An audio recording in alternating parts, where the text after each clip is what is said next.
समझ नहीं आ रहा कि ये कहानी कंटिन्यू रखूं या फिर बंद कर दूं, क्योंकि जैसा चाहिए था वैसा रिस्पॉन्स नहीं मिल रहा है। तो सोच रही हूँ कि बंद कर दूं और एक नई स्टोरी लेकर आऊँ। फिर भी आज का एपिसोड मैं डाल रही हूँ। आयांश अपने कैबिन में बैठा वीरांगना की कही हुई बातों के बारे में सोच रहा था। उसे समझ नहीं आ रहा था कि उसके साथ क्या हो रहा है। उसने कभी नहीं सोचा था कि उसे शादी के नाम पर एक कॉन्ट्रैक्ट करना होगा। आयांश के विचार शादी को लेकर ऐसे नहीं थे। वो शादी करना चाहता था, पर इस तरीके से नहीं। आयांश एक खुशहाल ज़िंदगी चाहता था, इसलिए उसने बिजनेस में कदम नहीं रखा था। पर आज हालात वो थे कि आयांश किसी बिजनेस में ना होकर भी सौदा कर रहा था। वो अपनी ही सोच में गुम था कि वहाँ पर राजवीर आ जाता है। राजवीर आयांश को किसी सोच में डूबा हुआ देखकर कहता है, क्या हुआ, क्या सोच रहा है। आयांश अपने विचारों के तूफान को रोका और राजवीर की तरफ देखता है और कहता है, कुछ खास नहीं, थोड़ी सी ज़िंदगी में उलझन चल रही है। आयांश की बात सुनकर राजवीर उससे कहता है, तुम्हें क्या हो गया, कौन सी उलझन आ गई तुम्हारी ज़िंदगी में। आयांश अभी राजवीर को कुछ कहना नहीं चाहता था, इसलिए वो बात को टालते हुए कहता है, अपने पेशेंट के बारे में सोचकर परेशान हूँ। राजवीर समझ जाता है कि आयांश उससे झूठ कह रहा है, पर उसको मजबूर नहीं करना चाहता था, इसलिए कहता है, पता है मुझे किसकी चिंता है तुझे, पर इन सब चीज़ों को भगवान पर छोड़ दो, जो होगा वो उनकी मर्जी से ही होगा। आयांश अपना सर हिला देता है। राजवीर आयांश को परेशान देख उससे कहता है, आज तुम फ्री हो, इसलिए चलो हम कॉफ़ी पीने चलते हैं। आयांश ना में सर हिलाते हुए कहता है, नहीं यार, मेरा अभी कॉफ़ी पीने का दिल नहीं कर रहा। तुम एक काम करो, भाभी को ले जाओ, इससे उन्हें भी अच्छा लगेगा और तुम उनके साथ थोड़ा टाइम भी गुजार लेना। राजवीर उनकी बात सुनकर कहता है, तुम्हें नहीं जाना तो कोई बात नहीं, पर तुम्हारी भाभी का थोड़ी पता है कि वो फ्री है या नहीं। आयांश उसकी बात सुन अपना फ़ोन उठाता है और उर्मिला का नंबर डायल कर फ़ोन स्पीकर पर कर देता है। एक दो रिंग जाने के बाद उर्मिला फ़ोन उठा लेती हैं और कहती है, हाँ आयांश, बोलो क्या हुआ। आयांश राजवीर की तरफ देखते हुए कहता है, वो मुझे आपसे यह पूछना था कि क्या आप इस समय फ्री हो या नहीं। उर्मिला उससे कहती है, फ़िलहाल तो मैं फ्री हूँ, पर तुम यह क्यों पूछ रहे हो। आयांश राजवीर की तरफ देखकर मुस्कुराते हुए कहता है, मैंने इसलिए पूछा क्योंकि राजवीर कॉफ़ी पीने जा रहा है। वो मुझसे पूछ रहा था, पर अभी मैं व्यस्त हूँ, इसलिए अगर आप उनके साथ कॉफ़ी पीने चले जाएं तो उसे अकेला महसूस नहीं होगा। तो क्या आप जाओगे।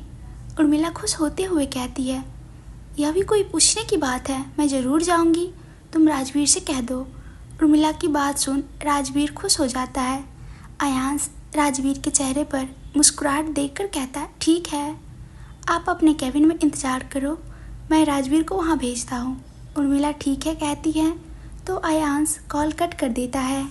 राजवीर कुर्सी से उठते हुए कहता है, ठीक है, फिर मैं चलता हूँ। आयांश अपना सर हिला देता है और राजवीर वहाँ से चला जाता है। राजवीर के जाने के बाद आयांश का फ़ोन बजने लगता है। वो स्क्रीन पर देखता है तो विजय जी की कॉल आ रही थी। वो कॉल उठा लेता है तो दूसरी तरफ से विजय जी की आवाज़ आती है, आयांश, क्या तुम आज वीरांगना राठौर से मिलने गए थे। विजय जी की बात सुन आयांश उनको बता देता है कि वो आज वीरांगना से मिला था। विजय जी यह सुन थोड़ा परेशान होते हुए कहते हैं, आयांश, तो क्या वो इस शादी के लिए तैयार है। आयांश अपने और वीरांगना के बीच हुए कॉन्ट्रैक्ट को याद कर कहता है, हाँ पापा, वीरांगना शादी के लिए मान गई हैं। विजय जी यह सुन खुश हो जाते हैं और कहते हैं, और तुम। आयांश खुद के जज्बातों को नियंत्रण करते हुए कहता है, पापा, मेरी शादी पहले भी आपकी मर्ज़ी से ही होनी थी और अब भी आपकी मर्ज़ी से ही हो रही है, इसलिए मुझे इस शादी से कोई परेशानी नहीं है। आयांश की बात सुन विजय जी खुश होते हुए कहते हैं, यह तो बहुत अच्छी बात है, तुम दोनों को शादी जल्द से जल्द कर लेनी चाहिए, इसलिए मैं शादी को लेकर वीरांगना से बात करता हूँ। आयांश अपना सर ऊपर उठाता है और अपना कोट उठाकर केबिन से बाहर निकल जाता है। आज अयांश के दिल का सुकून कहीं खो सा गया था, जिसे वो ढूंढने निकल गया था। विजय जी अयांश के फैसले से खुश थे, पर उन्हें यह भी पता था कि यही अयांश के लिए सही होगा। वो अयांश को इस अनचाहे रिश्ते में बांधना तो नहीं चाहते थे, पर इस समय अयांश की जान की खातिर वो यह सब कर रहे थे। विजय जी कुछ सोचकर ड्राइवर को बुलाते हैं और उसे गाड़ी निकालने के लिए कहते हैं। गाड़ी में बैठकर विजय जी ड्राइवर को वीरांगना के ऑफिस की तरफ ले चलने को कहते हैं और अपना सर सीट से लगाकर आंखें बंद कर लेते हैं। आंखें बंद करते ही उनकी आंखों के सामने एक शख्स का चेहरा घूमने लगता है। उस शख्स का चेहरा धुंधला सा था। विजय जी झट से अपनी आंखें खोल लेते हैं, पर उनके कानों में किसी की आवाज़ गूंजने लगती है। हमने क्या बिगाड़ा है आपका? छोड़ दीजिए मेरी बच्ची और बीवी को। विजय जी को यह आवाज़ सुनते ही कुछ पुरानी बातें याद आने लगती हैं। एक घर में सारा सामान इधर उधर बिखरा पड़ा था। ऐसा लग रहा था मानो यहाँ पर कुछ देर पहले भूकंप आया हो। यहाँ भूकंप तो आया था, पर वो भूकंप इस घर के लोगों की ज़िंदगी में आया था। कुछ समय पहले जो इस घर में खुशियाँ थी, अब वहीं गम का माहौल पैदा हो चुका था। घर की सारी साजो सजावट खराब हो चुकी थी। तभी घर के एक कमरे से आवाज़ आती है, कोई है? दरवाज़ा खोलो, कोई तो दरवाज़ा खोलो। मम्मा पापा कहाँ चले गए आप? मुझे यहाँ से निकालो। यह आवाज़ एक छोटी सी बच्ची की थी जो शायद 6-7 साल की थी। दरवाज़ा खोलने की कोशिश करते हुए वो बच्ची थक चुकी थी, पर उनकी आंखों में आंसू अभी भी बह रहे थे। थक कर वो बच्ची दरवाजे के सहारे ही ज़मीन पर बैठ गई और अपने घुटनों पर सिर रख सिसकने लगती हैं। उस घर के आसपास और भी घर थे, पर उन घरों में कोई भी नहीं था। सभी घर खाली थे। कुछ समय बाद वहाँ पर एक आदमी आता है। वो जैसे ही घर का दरवाज़ा खोलता है तो घर की हालात देख वो हैरान हो जाता है।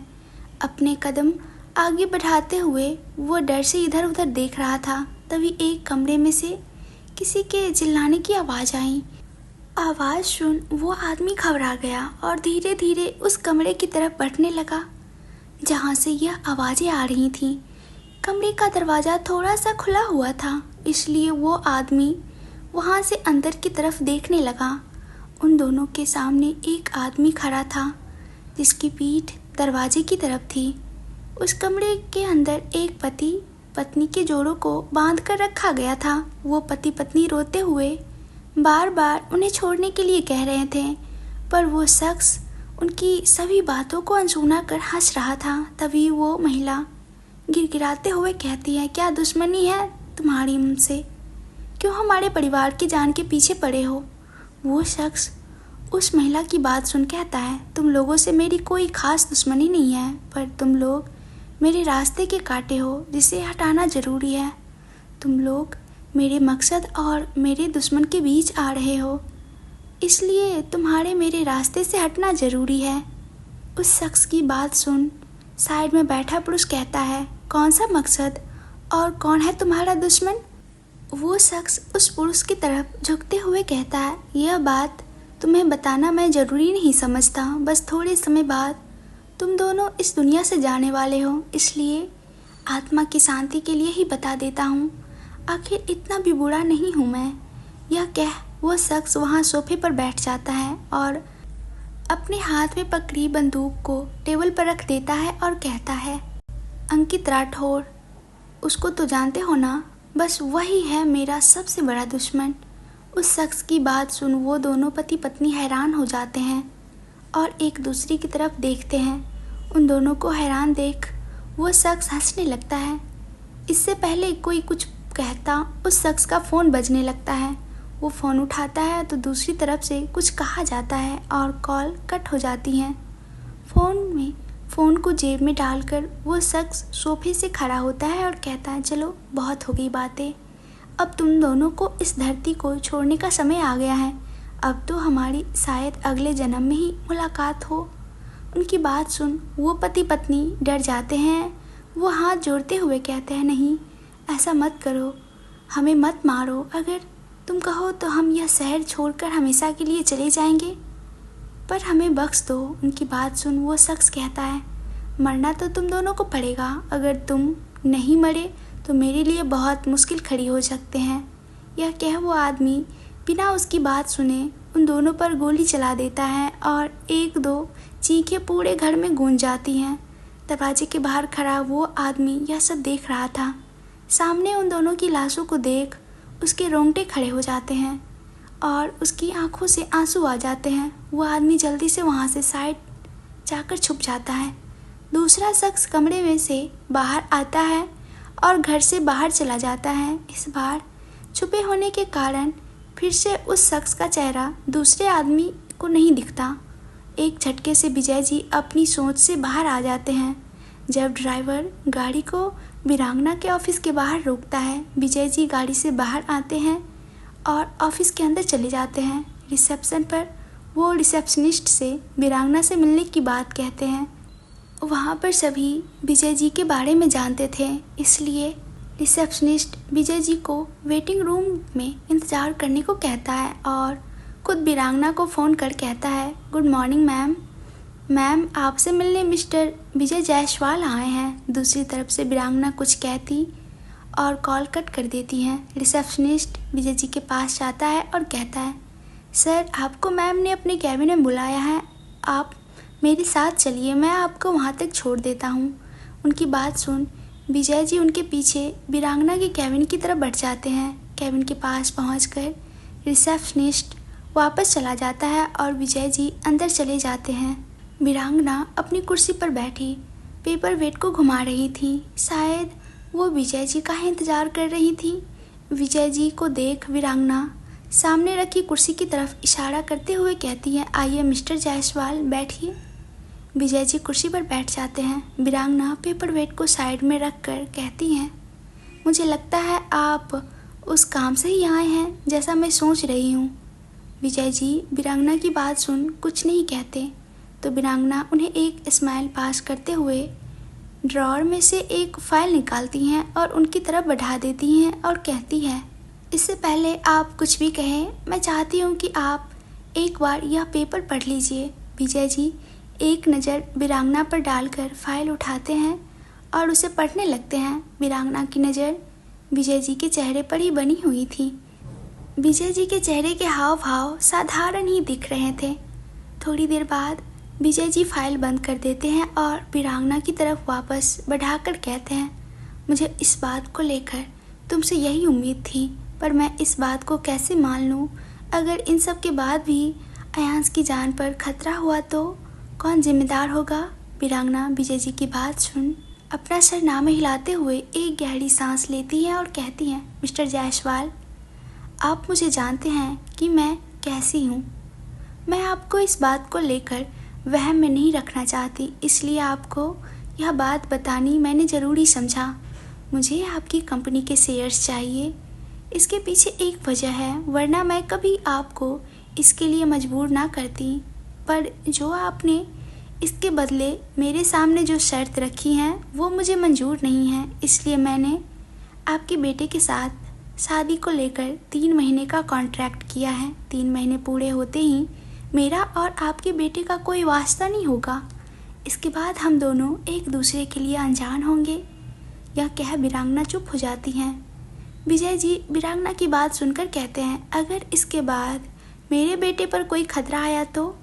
वीरांगना उससे कहती हैं, इन 3 महीने में मैं सारा कुछ सही कर दूंगी। विजय जी कुछ देर सोचते हैं और फिर कहते हैं, वो सब तो ठीक है, पर क्या अयांश इस बात को लेकर सहमत है। वीरांगना उसकी बात सुनकर कहती है, उससे मैंने पहले ही बात कर ली थी और वो इस कॉन्ट्रैक्ट के लिए तैयार है। वो भी मेरी तरह किसी अनचाहे रिश्ते में नहीं बंधना चाहता। वीरांगना की बातें सुन अब विजय जी के पास कुछ कहने के लिए नहीं था। विजय जी की तरफ से कोई जवाब ना पाकर वीरांगना आगे कहती हैं, मिस्टर जायसवाल, निश्चल मेहता को इस सब के बारे में पता लग गया होगा, इसलिए आप जल्द से जल्द अपनी बेटी की शादी की तैयारी कीजिए। विजय जी वीरांगना की तरफ देखते हुए कहते हैं, जहाँ तक मुझे लगता है तुम दोनों को कोर्ट मैरिज करनी चाहिए क्योंकि हमारे पास इतना समय नहीं है। मीडिया के लिए यह बात हम रिसेप्शन के जरिए पहुंचा देंगे। वीरांगना कुछ सोचते हुए कहती है, जैसा आप चाहो, पर जिस समय मेरे हस्ताक्षर शादी के पेपर्स पर होंगे आप भी उस समय अपनी कंपनी के पेपर्स मेरे नाम करेंगे। विजय जी इस बात के लिए तैयार हो जाते हैं और कुर्सी पर से खड़े होते हुए कहते हैं, मैं आज शाम को तुम्हें बता दूंगा कि शादी कब है। तुम उस दिन कोर्ट में पहुंच जाना। वीरांगना उसकी बात सुन अपना सर हिलाती है और विजय जी वहां से चले जाते हैं। वीरांगना वही फाइल दोबारा उठाती हैं और उसे ड्रॉअर में रखकर अपने कैबिन से बाहर आ जाती हैं। वानी अपनी कैबिन में बैठकर काम कर रही थी। उसका फ़ोन बजने लगता। वो स्क्रीन की तरफ देखती हैं तो अनजान नंबर से कॉल थी। वानी यह देख फ़ोन नहीं उठाती और अपने काम में लगी रहती। जब उस नंबर से फिर से कॉल आती है तो वानी फ़ोन उठाकर कान से लगा लेती हैं और अपना काम करना जारी रखती हैं। कुछ सेकंड बाद दूसरी तरफ से आवाज़ आती है, क्या हुआ? मेरा फ़ोन उठाने में इतनी देरी क्यों कर दी? वानी यह आवाज़ सुन हैरान हो जाती हैं और उसके हाथ कीबोर्ड पर चलने बंद हो जाते हैं। उस आवाज़ को सुन वानी की धड़कनें तेज हो जाती हैं और उसे घबराहट होने लगती हैं। वो जल्दी से फ़ोन को कान से साइड करती हैं और कॉल कट कर देती हैं। वानी जल्दी से उस नंबर को ब्लॉक कर देती है और पानी का ग्लास उठाकर उसे एक झटके में पी जाती हैं। निश्चल और आयान बैठकर प्रोजेक्ट को लेकर कुछ ज़रूरी बातें कर रहे थे। तभी कोई कैबिन का दरवाज़ा नॉक करता है। निश्चल अपना सर उठाकर देखता है तो वहाँ पर वानी थी।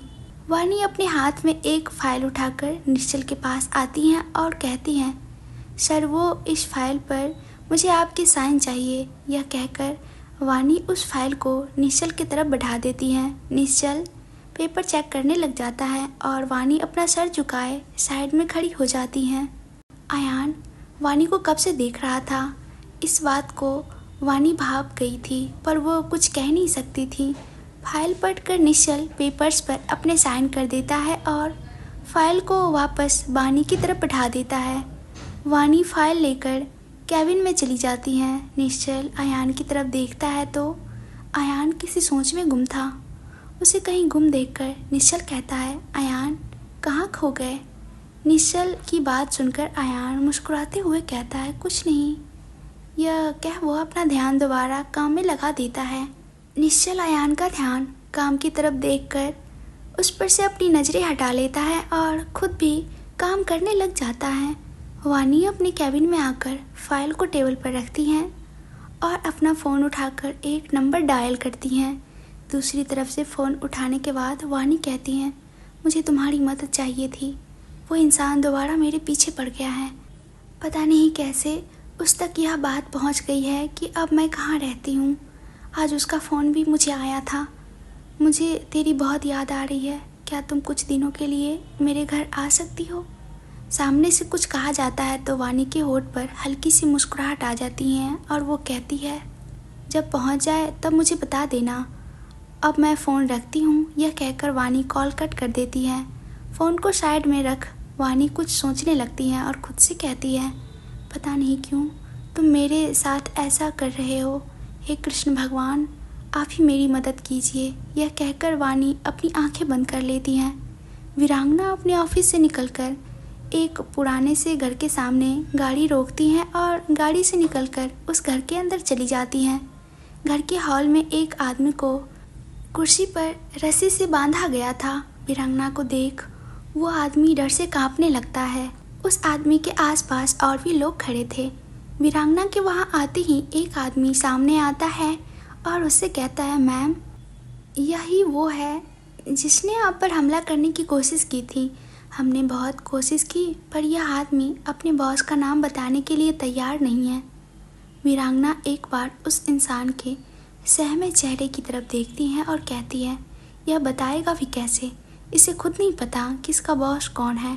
छोड़ दो इसे, क्योंकि यह हमारे किसी काम की नहीं। उसकी बात सुन वो आदमी खुश हो जाता है। वीरांगना अपने एक आदमी को इशारा करती हैं तो वो आदमी अपना सर हिला देता है और वीरांगना वहाँ से चली जाती हैं।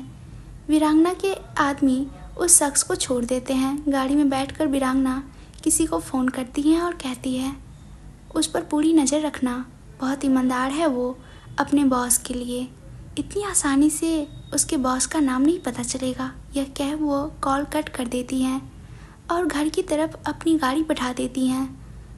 घर पहुंचकर वीरांगना देखती हैं कि मिष्टी स्कूल से आ गई थी। वीरांगना को आज इतनी जल्दी देख मिष्टी हैरान हो गई। उससे कहती हैं दी, आप इतनी जल्दी घर कैसे आ गए? मिष्टी की बात सुन वीरांगना अपने कमरे की तरफ जाते हुए कहती है, इतने दिनों से तुम कह रही थी कि तुम्हें शॉपिंग करनी है, जाओ जाकर तैयार हो जाओ, थोड़ी देर में हम चलते हैं।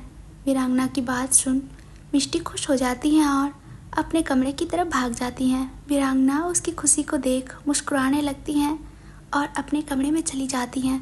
कमरे में आकर वीरांगना सोफे पर बैठ जाती हैं और उसे मिष्टी की फिक्र होने लगती हैं। दुनिया को यह तो पता था कि वीरांगना की एक बहन भी है, पर उसकी बहन का चेहरा कोई नहीं जानता था। वीरांगना ने हमेशा मिष्टी को छुपा कर रखा ताकि उसके दुश्मन मिष्टी को कोई नुकसान न पहुंचाए। पर अब वीरांगना को कॉन्ट्रैक्ट के मुताबिक 3 महीनों तक अयांश के घर पर ही रहना था। वो मिष्टी को अकेला छोड़ नहीं सकती थी और अगर वो उसे अपने साथ जायसवाल हाउस लेकर जाती तो उसे डर है कि मिष्टी पर कोई खतरा न आ जाए। वीरांगना को समझ नहीं आ रहा था कि वो क्या करे। वीरांगना यही बात सोच रही थी कि वहाँ पर मिष्टी आ जाती हैं। मिष्टी को देख वीरांगना के चेहरे पर से चिंता के भाव हट जाते हैं। मिष्टी वीरांगना के पास आती हैं और उससे कहती है, दी आपने कपड़े क्यों नहीं बदले? वीरांगना उसका सवाल सुन कहती है, मैं ऐसे ही ठीक हूँ। वीरांगना का जवाब सुन मिष्टी की उम्मीद के मुताबिक ही था, इसलिए मिष्टी अपने कंधे को उचकाते हुए कहती है, जैसी आपकी मर्जी, चलो चलते हैं।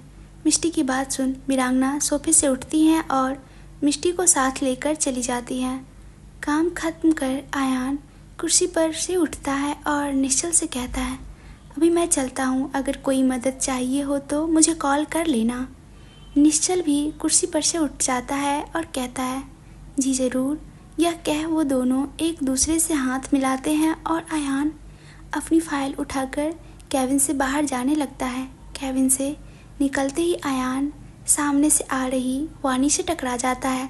वानी का ध्यान पेपर्स में था, इसलिए उसने सामने से आ रहे आयान को नहीं देखा था। वानी को गिरने से बचाने के लिए आयान ने उसके कंधे से पकड़ लिया और वानी का हाथ आयान के सीने पर था। आयान वानी को देख मुस्कुराने लगता है और उससे दूर होते हुए कहता है, ध्यान से चलिए मिस वानी, अभी गिर जाती तो चोट लग जाती।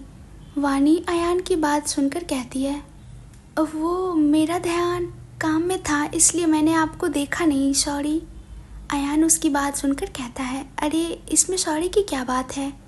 यह कहकर आयान अपना कोट सही करता है और कहता है, अब मैं चलता हूँ, बाय। वानी भी आयान को बाय कह देती हैं तो आयान वहाँ से चला जाता है।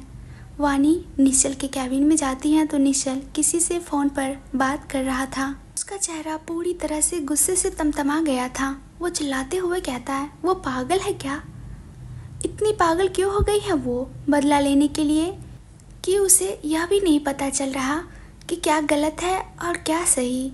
सिर्फ एक कंपनी के लिए वो ऐसे किसी से शादी कर लेगी, चाहे जो मर्जी हो जाए। यह शादी नहीं होनी चाहिए, कुछ भी करो पर उसकी शादी से उस लड़के से नहीं होनी चाहिए। यह कहकर निश्चल गुस्से में फ़ोन कट कर देता है और फ़ोन को टेबल पर फेंक देता है। वानी निश्चल की कही हुई बातें सुन और उसका गुस्सा देखकर डर गई थी। निश्चल का ध्यान वानी की तरफ जाता है तो वह उससे कहता है, तुम बताओ क्या काम था। वानी घबराते हुए आगे आती हैं और उससे कहती हैं, सर वो आपके साइन चाहिए थे क्योंकि आज ही यह पेपर्स मुझे आगे सबमिट करने होंगे। वानी की बात सुन निश्चल उसे इशारे से पेपर पकड़ाने के लिए कहता है। वानी साइड से जाकर निश्चल को पेपर पकड़ाती हैं और डरते हुए साइड में खड़ी हो जाती हैं। निश्चल पेपर देखने लगता है और वानी से कहता है, पेन दो मुझे। वानी पेन होल्डर में से पेन निकाल कर निश्चल की तरफ बढ़ा देती हैं। निश्चल गुस्से में पेन पकड़कर साइन कर देता है और फाइल वानी की तरफ बढ़ा देता है। वानी फाइल पकड़कर जल्दी से वहाँ से चली जाती है। वानी के जाने के बाद निश्चल गुस्से में टेबल पर अपना हाथ मारकर कहता है, तुम ऐसे ही किसी से शादी नहीं कर सकती। तुम्हारी शादी तो मैं नहीं होने दूंगा। पहले उस लड़के से मुझे कोई प्रॉब्लम नहीं थी, पर तुमसे शादी करने का सोचकर वो अपने लिए मुसीबत खड़ी कर रहा है। वानी अपने कैबिन में आ जाती हैं और कुर्सी पर बैठकर खुद से बड़बड़ाते हुए कहती है, हे कान्हा जी, इतना गुस्सा कौन करता है? मेरी तो जान ही अटक गई थी उनका गुस्सा देखकर। यह कहकर वानी निश्चल की फ़ोन पर हुई बातों को याद कर कहती हैं, उनकी बातों से तो लग रहा था कि वो किसी की शादी रुकवाना चाहते हैं। पर फिर वानी उसकी बातों पर से ध्यान हटाकर कहती है, मुझे उससे क्या, आज तो बॉस से बचकर रहना पड़ेगा और कहीं उनका गुस्सा मुझ पर ही न बरस पड़े। यह कहकर वानी अपना काम करने लगती है। वीरांगना और मिष्टी मॉल में आ गए थे। वीरांगना अपने चेहरे पर मास्क लगाकर ढक कर रखा था। उनके आसपास गार्ड्स तो थे, पर वो उन दोनों से थोड़ी दूरी पर थे। वीरांगना मिष्टी को कपड़ों के सेक्शन में लेकर जाती हैं। वीरांगना अपना साइड में होकर मिष्टी को कपड़े लेने के लिए कहती है। मिष्टी अजीब सा चेहरा बनाकर वीरांगना की तरफ देखती हैं, फिर सेल्स गर्ल को ड्रेस दिखाने के लिए कहती है। थोड़ी देर बाद मिष्टी वीरांगना को बुलाती हैं, जो फ़ोन में लगी हुई थी। वीरांगना अपना सर उठाकर मिष्टी की तरफ देखती हैं तो मिष्टी एक सूट हाथ में पकड़े उससे कहती है, दी, यह सूट कैसा है? वीरांगना मिष्टी की बात सुनकर कहती है, अच्छा है। मिष्टी चिढ़ते हुए कहती है, दी, यह तो मुझे भी पता है कि यह अच्छा है, क्योंकि इसे मैंने पसंद किया है। आप मुझे यह बताओ कि इस सूट को आप किस रंग में पसंद करोगे? वीरांगना मिष्टी की बात सुन कहती है, तुम्हें जिस रंग में पसंद आए उसे देख लो, मुझे इस बारे में कुछ नहीं पता। यह कहकर वीरांगना वापस फ़ोन में लग जाती हैं। मिष्टी यह देख मुंह बना लेती हैं और सूट को देखने लगती हैं। मिष्टी सेल्स गर्ल को ऐसा ही सूट काले रंग में देने को कहती हैं। सेल्स गर्ल उसे काले रंग में सूट लाकर दे देती हैं। मिष्टी उस सूट के साथ कुछ और ड्रेसेस पैक करने के लिए दे देती हैं। वीरांगना बिल पे करती हैं और मिष्टी बैग उठाकर उसके साथ आगे चलने लगती हैं। वीरांगना मिष्टी से कहती है, मिष्टी, तुम्हें कुछ खाना है क्या? मिष्टी मना करते हुए कहती है, नहीं दी, अभी मुझे भूख नहीं है।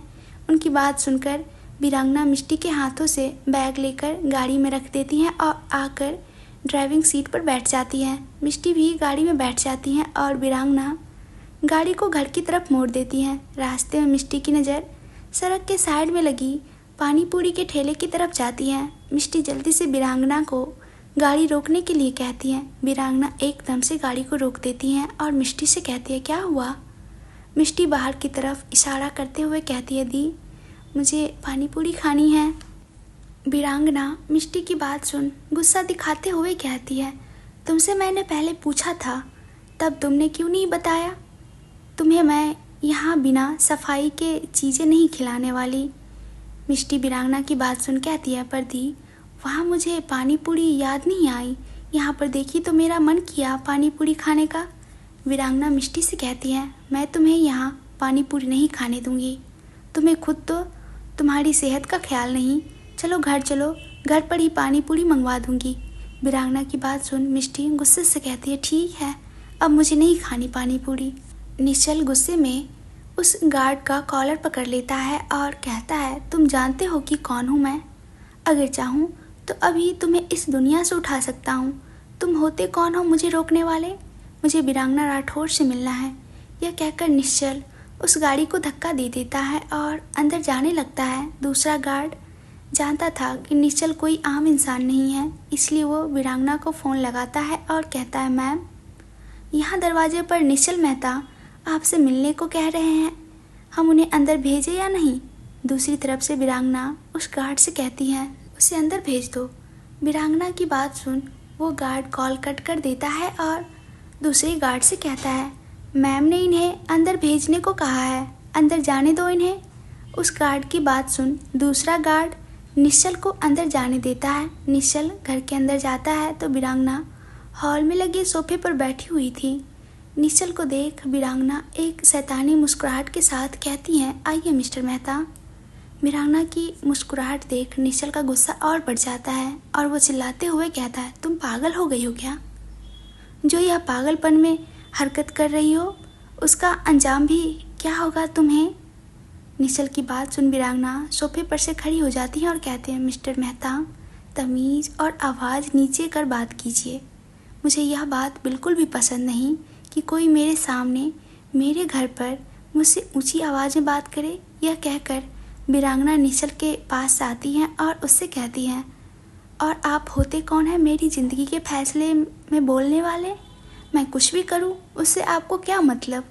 वीरांगना निश्चल की बात सुन कहता है, मतलब है तुम ऐसे ही किसी लड़के के साथ शादी नहीं कर सकती जिसे तुम जानती तक नहीं। वीरांगना निश्चल की बात सुन कहती हैं, मैं अपने पहचान के लड़के के साथ शादी करूं या फिर अनजान के साथ, यह मेरी मर्जी है। आप ना ही मेरे कोई रिश्तेदार हो और ना ही कुछ और, तो आपको इस बारे में परेशान होने की ज़रूरत नहीं। वीरांगना का जवाब सुन निश्चल अपने हाथ की मुठ्ठियाँ कसते हुए कहता है, इस शादी की वजह तुम्हें भी पता है और मुझे भी। अपनी इस नफ़रत के कारण तुम किसी और की ज़िंदगी बर्बाद करने जा रही हो जिसका कोई कसूर भी नहीं है। यह कहकर निश्चल वीरांगना के करीब जाता है और कहता है, मैं इस शादी को तो बिल्कुल भी नहीं होने दूंगा, फिर चाहे मुझे उसके लिए कुछ भी करना पड़े। निश्चल को खुद से दूर धक्का देते हुए वीरांगना कहती है, शादी तो होगी, फिर तुम चाहे जितनी मर्जी कोशिश कर लो इसे रोकने की। अगर आपका ज्ञान पूरा हो गया हो तो आप यहाँ से जा सकते हैं। यह कहकर वीरांगना दरवाजे की तरफ इशारा करती हैं। निश्चल कुछ देर वीरांगना को गुस्से से देखता है और फिर वहाँ से चला जाता है। निश्चल के जाने के बाद वीरांगना अपने कमरे में चली जाती हैं। उसके कानों में निश्चल के कहे शब्द गूंज रहे थे, अपनी नफ़रत के कारण तुम किसी और की ज़िंदगी बर्बाद करने जा रही हो जिसका कोई कसूर भी नहीं है। वो अपना ध्यान काम में लगाना चाहती थी पर यह शब्द उसके कानों में गूंज रहे थे। वो झुंझलाकर लैपटॉप बंद कर साइड में रख देती हैं और खुद से कहती हैं, मैं उससे शादी क्यों कर रही हूँ। इस बात की वजह वो भी जानता है, पर मेरी वजह से उसकी जान को खतरा हो सकता है। मैं एक बेकसूर इंसान को इस जंग का हिस्सा नहीं बना सकती। मैं खुद के मतलब के लिए किसी और की ज़िंदगी दांव पर नहीं लगा सकती। यह कहकर वीरांगना अपना फ़ोन उठाती हैं और एक नंबर डायल करने लगती हैं, पर उसके हाथ बीच में ही रुक जाते हैं और वो फ़ोन साइड में रखते हुए कहती है, नहीं, अब मैं पीछे नहीं हट सकती। अब मुझे यह शादी करनी ही होगी। मैं इस शादी को तो नहीं रोक सकती, पर उस आने वाले खतरे का सामना ज़रूर कर सकती हूँ। 3 महीनों, बस 3 महीनों की तो बात है। यह कहकर वीरांगना उठकर मिष्टी के कमरे में जाती हैं। मिष्टी बेड पर बैठकर फ़ोन चला रही थी। वीरांगना को वहाँ देख मिष्टी फ़ोन को साइड रख देती है और नाराज़गी से अपना चेहरा घुमा लेती हैं। वीरांगना उसके पास आती हैं और अपने कान पकड़ते हुए कहती है, सॉरी, माफ़ कर दो। तुम्हें पता है ना कि मेरे लिए तुम क्या हो। मैं नहीं चाहती कि तुम्हें कुछ हो, इसलिए मैंने तुम्हें वहाँ का पानी पूरी नहीं खिलाई। तुम बोलो तो हम आज रात को बाहर ही डिनर के लिए चलते हैं, पर तुम मान जाओ। वीरांगना की बात सुन मिष्टी उससे कहती है, ठीक है, मैं मान जाऊंगी, पर आप मुझसे एक वादा करो कि आप खाना खाने के बाद मुझे आइसक्रीम खाने से नहीं रोकोगे। मिष्टी की बात सुन वीरांगना कहती है, नहीं रोकूंगी, पर तुम भी आइसक्रीम कम खाना। उसकी बात सुन मिष्टी हाँ में अपना सर हिला देती हैं। तो वीरांगना उससे पूछती हैं, अब तो नाराज़ नहीं हो ना। मिष्टी ना में सर हिलाते हुए मना कर देती हैं। मिष्टी का जवाब पाकर वीरांगना के चेहरे के भाव थोड़े सीरियस हो जाते हैं और वो मिष्टी से कहती है, मिष्टी, मुझे तुम्हें कुछ बताना है। वीरांगना का सीरियस चेहरा देखकर मिष्टी समझ जाती हैं कि कोई ज़रूरी बात है, इसलिए वो वीरांगना से कहती है, कहिए दी, क्या कहना है आपको। वीरांगना मिष्टी की तरफ देखकर कहती है, मिष्टी, मैं शादी करने वाली हूँ। यह कह वह चुप हो जाती हैं। पहले तो मिष्टी कुछ नहीं कहती, फिर वो हंसने लग जाती हैं। वीरांगना मिष्टी की तरफ सवालिया नज़रों से देखने लगती हैं। मिष्टी अपनी हंसी रोक कहती है, दी, माना कि आप मजाक करना चाहते थे, पर आप कोई अच्छा सा टॉपिक ढूंढ लेते मजाक के लिए जिस पर मुझे यकीन होता। मिष्टी की बात सुन वीरांगना कहती है, मिष्टी, मैं मजाक नहीं कर रही, मैं सच में शादी करने वाली हूँ। उसकी बात सुन मिष्टी कहती है, दी, आपकी इस बात को कैसे सच मान लूँ मैं। जो लड़की कभी कहती थी कि उसे शादी नहीं करनी, भगवान ने उसके लिए कोई बनाया ही नहीं, उसे अकेले अपनी ज़िंदगी बितानी है। अगर वो लड़की कहे कि उसे शादी करनी है, यह बात मैं कैसे मान लूँ। चलो आप इस बात को छोड़ो, आप इतनी ज़्यादा खड़ूस हो और इतनी गुस्से वाली हो, इस बात को जानकर आपसे कौन शादी करेगा। मिष्टी की बातें सुन वीरांगना चिढ़ने लगी। वो मिष्टी की बात सुन कहती है, तुम्हें नहीं मानना तो मत मानो, मैं इसमें कुछ नहीं कर सकती। तुम्हें बताना ज़रूरी था तो मैंने बता दिया। अगर तुम्हें यकीन करना है तो करो, नहीं तो मत करो। वीरांगना की बात सुन मिष्टी को लगता है कि शायद वीरांगना सच कह रही हैं, इसलिए वो उससे कहती है, दी आपने एकदम से शादी करने का फ़ैसला कैसे ले लिया और आपको इतनी जल्दी दूल्हा कहाँ से ढूंढ लिया। दी कहीं आप इस शादी के पीछे कुछ छुपा तो नहीं रहे। मुझे ऐसा लग रहा है जैसे आप इस शादी की वजह छुपा रहे हैं। जहाँ तक मुझे आपको पता है, आपने आज से पहले कभी भी किसी लड़के की बात नहीं की। दी सच बताना कि आप शादी क्यों कर रहे हो। मिष्टी की सवाल सुन वीरांगना कहती है, मिष्टी वजह कुछ खास नहीं है, सही समय आने पर मैं तुम्हें खुद ही बता दूंगी।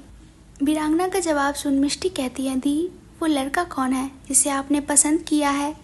वो मेरे जीजू बनने वाले हैं, मुझे उससे मिलना है और कुछ बातें करनी है। वीरांगना उससे कहती है, मिल लेना बहुत जल्द, मैं तुम्हें उससे मिलवा दूंगी। मिष्टी उसकी बात सुन कहती है, दी मुझे आज ही उनसे मिलना है, आप उन्हें हमारे साथ डिनर करने के लिए बुला लो, इसी बहाने वो आपसे मिल लेंगे और मैं उनसे। वीरांगना अयांश को परेशान नहीं करना चाहती थी, इसलिए वो मिष्टी से कहती है, मिष्टी तुम बाद में तो मिल सकती हो ना।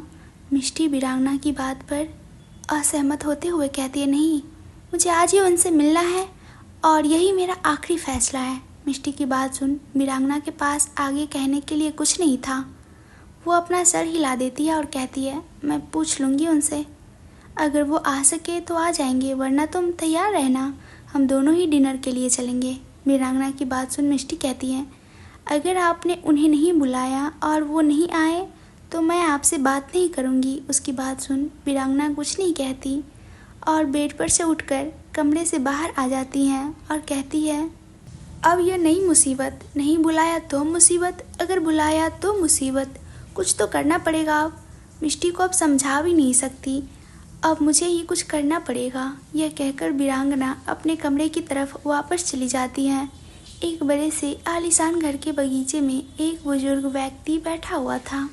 वो किसी गहरी सोच में डूब लग रहे थे। तभी उसके पास एक लड़की आती है और कहती है, दादू आपकी दवाई का समय हो गया है, अंदर चलिए और दवाई लेकर आराम कीजिए।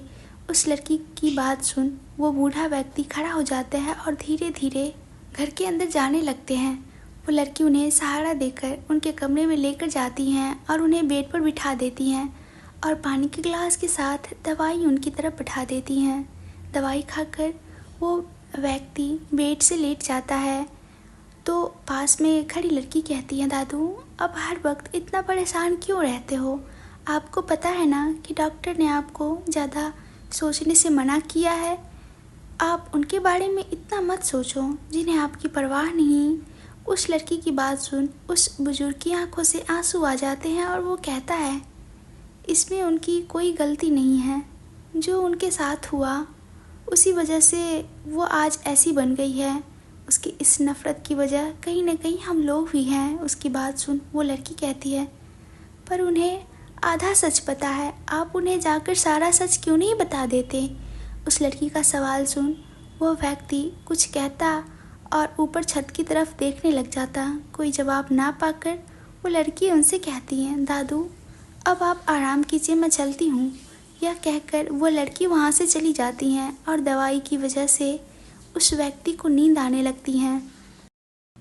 निश्चल गुस्से में गाड़ी चला रहा था, पर उसे यह नहीं पता था कि उसे जाना कहाँ है। उसके जहन में वीरांगना की कही हुई बातें घूम रही थी, इसलिए वह बेवजह ही सड़क पर गाड़ी को दौड़ाए जा रहा था। कुछ देर बाद साइड सीट पर पड़ा निश्चल का फ़ोन बजने लगता है। निश्चल फ़ोन स्क्रीन की तरफ देखता है जो उस पर वानी का नाम फ्लैश हो रहा था। निश्चल फ़ोन नहीं उठाता और खुद ही कॉल कट हो जाती है। ऐसे ही फिर 2 बार वानी की कॉल आती है पर निश्चल फ़ोन नहीं उठाता। जब एक बार फिर से वानी की कॉल आती है तो निश्चल इरिटेट होकर फ़ोन उठा लेता है और गुस्से में कहने लगता है, क्या प्रॉब्लम है? कौन सा तूफान आ गया जो तुम हट ही नहीं रहे हो कॉल करने से? जब मैंने एक बार फ़ोन नहीं उठाया तो इसका मतलब तुम्हें समझ नहीं आया? अब बोलो, क्यों परेशान हो रही हो मुझे कॉल कर कर? निश्चल की इतनी गुस्से भरी आवाज़ जब वानी सुनती हैं तो वह डर जाती हैं। जब वानी कोई जवाब नहीं देती तो निश्चल गुस्से में कहता है, जब कुछ कहना ही नहीं था तो बार बार फ़ोन क्यों कर रही थी? निश्चल का सवाल सुन वानी अटकते हुए कहती है, वो सर मैंने वो इसलिए कॉल किया था कि आपकी आधे घंटे बाद मीटिंग है। निश्चल अभी किसी मीटिंग में नहीं जाना चाहता था, इसलिए वानी से कहता है, मैं आज यह मीटिंग अटेंड नहीं कर पाऊँगा, तुम क्लाइंट को कह कर मीटिंग किसी और दिन के लिए रख लो। वानी उसकी बात सुन कहती है, सर हम मीटिंग को आगे नहीं बढ़ा सकते क्योंकि कल मिस्टर बजाज अपने किसी काम के लिए इंडिया से बाहर जा रहे हैं। निश्चल वानी की बात सुन कुछ देर चुप रहता है और फिर कहता है, ठीक है मैं मीटिंग में पहुंच जाऊंगा, तुम सारी तैयारी कर लेना और पेपर्स तैयार रखना। यह कहकर निश्चल कॉल कट कर देता है और फ़ोन को दोबारा सीट पर फेंक देता है। निश्चल गाड़ी को अपने ऑफिस की तरफ मोड़ देता है। वीरांगना अपने कमरे की बालकनी में बेचैनी से इधर उधर घूम रही थी। वो कभी आयांश का नंबर डायल करती तो कभी रिंग जाने से पहले ही कट कर देती। उसे समझ नहीं आ रहा था कि वो आयांश को फ़ोन कर उससे क्या कहेंगी। थोड़ी देर बाद वो एक गहरी सांस लेते हुए कहती है, ऐसे तो नहीं चलने वाला, मुझे उससे बात करनी ही पड़ेगी। पर उससे मैं कहूँगी क्या? खुद से ही सवाल कर खुद ही जवाब देते हुए वीरांगना कहती है, कहना क्या है, जो बात है वो उसे बता दूँगी, इसमें इतना घबराने की क्या ज़रूरत है? वैसे भी वीरांगना राठौड़ किसी से डरती नहीं है। यह कहकर वीरांगना आयांश का कॉल नंबर डायल करती हैं। 1-2 रिंग जाने के बाद आयांश फ़ोन उठा लेता है और कहता है, हेलो। जब सामने से कोई आवाज़ नहीं आती तो वो फिर से पूछता है, हेलो किससे बात करनी है आपको? आयांश का सवाल सुन वीरांगना कहती है, वीरांगना राठौड़ बोल रही हूँ और मुझे आपसे ही बात करनी है। वीरांगना की आवाज़ सुन आयांश कहता है, सॉरी वो मेरे पास आपका नंबर नहीं था। वीरांगना उसकी बात को बीच में काटते हुए कहती है, मिस्टर जायसवाल क्या आप आज डिनर हमारे साथ कर सकते हैं? वीरांगना का सवाल सुन आयांश को थोड़ा हैरानी होती है और वो कहता है, पर क्यों? वीरांगना उसका सवाल सुन कहती है, यह बात मैं आपको तभी बता सकती हूँ जब आप डिनर के लिए आएंगे, अगर आप नहीं आ सकते तो बता दीजिए। आयांश वीरांगना की बात सुन अपने मन में कहता है, इतना एटीट्यूड क्यों है इस लड़की में? डिनर के लिए यह मुझसे ढंग से पूछ भी सकती थी। आयांश की तरफ से कोई जवाब ना पाकर वीरांगना कहती हैं, आप यही हो ना मिस्टर जायसवाल? उसकी बात सुन आयांश अपनी सोच से बाहर आते हुए कहता है, हाँ वो मैं डिनर के लिए आ जाऊंगा। आयांश की हाँ सुन वीरांगना कहती है, ठीक है मैं आपको होटल का पता और टाइम भेज दूंगी, आप आ जाना, थैंक यू। यह कहकर वीरांगना कॉल कट कर देती है। आयांश के कुछ कहने से पहले ही कॉल कट हो जाती है। वो अपने कान के पास से फ़ोन उठाता है और फ़ोन को देखते हुए कहता है, बिना कुछ सुने ही फ़ोन रख दिया, इतना एटीट्यूड है इसमें, पता नहीं मेरा क्या बनेगा, पता नहीं कैसे मैं 3 महीने गुजारूंगा इसके साथ, और वो भी एक घर में एक कमरे में। मेरी बात तो अभी भी नहीं सुनती, शादी के बाद तो पता नहीं मेरा क्या होगा। यह कहकर आयांश अपने बालों में अपनी उंगलियां फेरता है और वीरांगना का नंबर अपने फ़ोन में सेव कर लेता है। फ़ोन को साइड में रख आयांश फिर से कहता है, उसको तो कह दिया लेकिन घर पर क्या कहूँगा, मम्मा तो बाहर का खाना खाने ही नहीं देंगी और उनको उसके बारे में भी नहीं बता सकता। यह कहकर आयांश बेड पर बैठ जाता है और अपना सिर पकड़ते हुए कहता है, पापा की वजह से मुझे यह सब करना पड़ रहा है। अगर पापा ना कहते तो ऐसी लड़की के साथ झूठी शादी कर 3 महीने तो क्या 3 मिनट भी नहीं रहता। अब शादी तक मुझे ही शांत रहना होगा क्योंकि मैं नहीं चाहता कि पापा का कोई काम बिगड़े, कोई तो बहाना बनाना पड़ेगा रात के लिए। यह कहकर आयांश कोई बहाना सोचने लगता है, क्या करूं, इस कहानी को जारी रखूं या स्टॉप कर दूँ? आप लोग बताइए, अब आप लोग पर निर्भर है। अगर जारी रखूँगी तो आप लोगों को मेरी हेल्प करनी होगी। आप लोग इस कहानी को ज़्यादा से ज़्यादा शेयर कीजिएगा, व्हाट्सएप पे, जहाँ भी हो।